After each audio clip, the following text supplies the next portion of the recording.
வணக்கம்.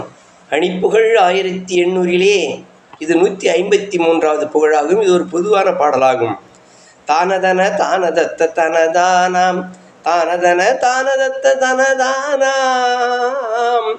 காய்கனிதழ் போலிருக்கும் வடிவாலே காசுளவர் மேலினிக்கும் அடவார் மேல் காய்கனிதழ் போலிருக்கும் வடிவாலே காசுளவர் மேலினிக்கும் அடவார் மேல் வாய்க்கதைகள் கோடி செப்பி மகிழாதே மானமுடன் நேர் சுவர்க்கம் அடைவேனும்.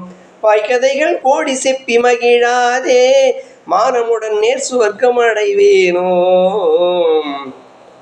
நேயத்தொழவே நலத்தை அருள்வோனே நேர்மையுட தேவர் பெற்ற சிறை மேளா. நேயத்தொழவே நலத்தை அருள்வோனே நேர்மையுட தேவர் பெற்ற சிறை மேளாம். ஆயர்குலம் வாழ்க்கிருட்டர் மருகோனே ஆறுமுகமான சுத்த பெருமாளே. ஆயர்குலம் வாழ்க்கிருட்டர் மருகோனே ஆறுமுகமான சுத்த பெருமாளே. முருகா முத்தமிழ் தலைவா முன்னேவா யாவர்க்கும் வேண்டியன அன்புடன் அனுதினமும் தந்திடு இறைவா.